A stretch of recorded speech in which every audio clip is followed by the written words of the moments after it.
Genesis 22 is the final and greatest test of Abraham's life. After all the waiting, believing, stumbling, and receiving, Yahweh commands what seems impossible. The son of promise is to be offered back to the one who gave him. The narrator begins plainly. Now it happened after these things that God tested Abraham. This is not punishment or doubt on Yahweh's part. The test is meant to show Abraham's fear of God, not just to Yahweh and to Abraham himself, but to everyone who reads this story. When the angel of Yahweh later says, "Now I know," it's not because Yahweh learned something new. He already knows everything. Instead, the test brings Abraham's trust into the open through his obedience, standing as a witness to God's faithfulness for all generations.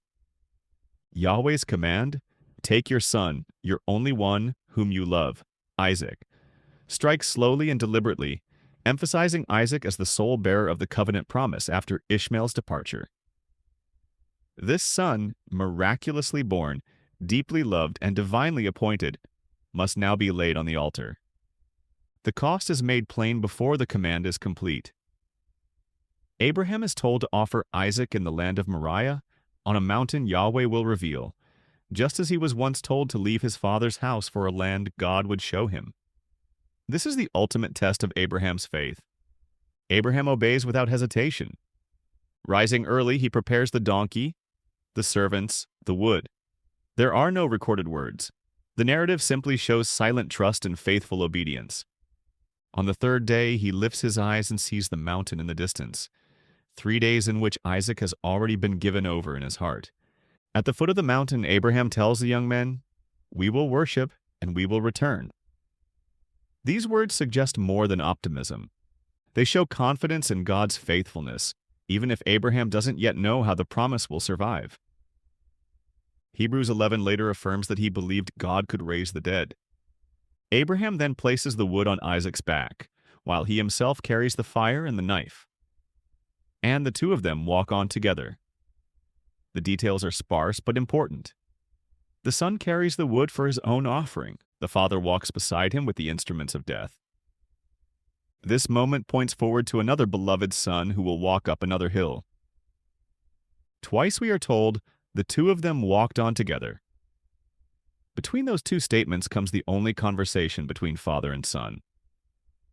"My father, where is the lamb for the burnt offering?" Isaac's question is innocent but perceptive. He sees the fire and the wood. Something is missing. Abraham answers, "God will provide for himself the lamb, my son." It is both a confession of faith and a forward-looking hope. He does not know yet how Yahweh will intervene, but he believes he will. 3 times in this chapter, Abraham responds with the phrase, "Here I am." It means more than "I'm here." Literally, it means "behold me." It is the language of attentiveness and readiness.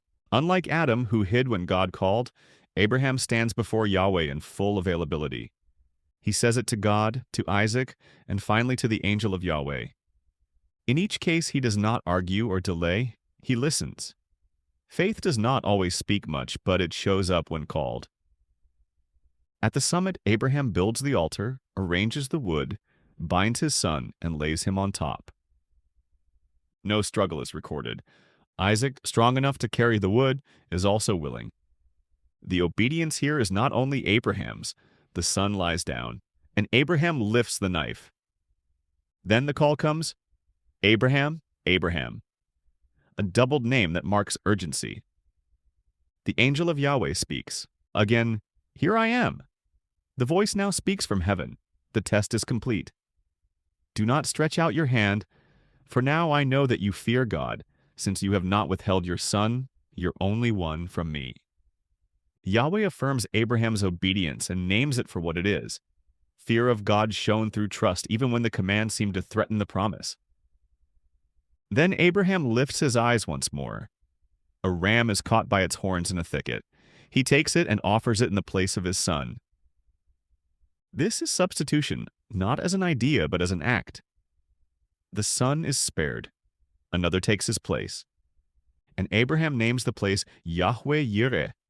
Yahweh will provide. Or more literally, Yahweh will see. In Hebrew, the verb ra'ah means both to see and to provide. Because Yahweh sees, he supplies.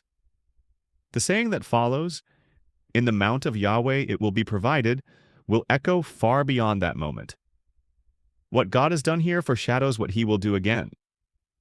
Yahweh now speaks a second time, swearing an oath, "By myself I have sworn."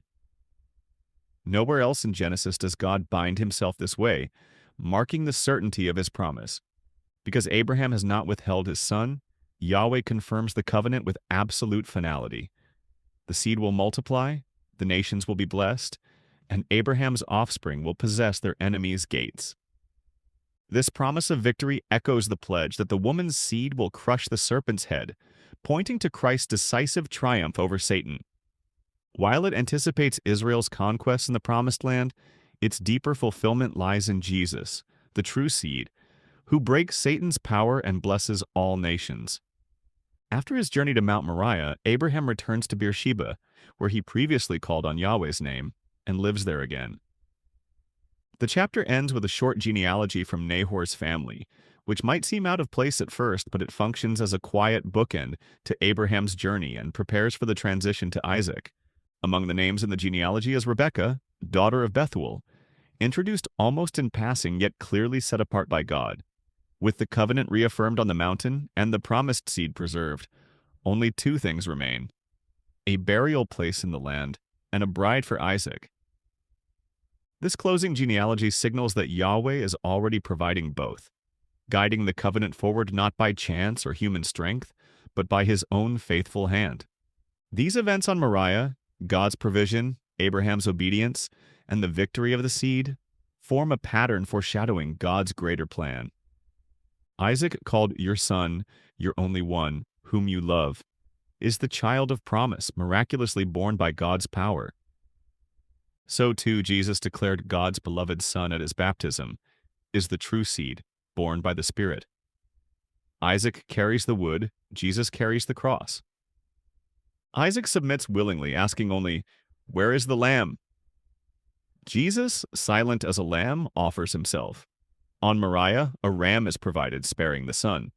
But at Calvary, no substitute spares Jesus, for he is the lamb, given by God to take away sin.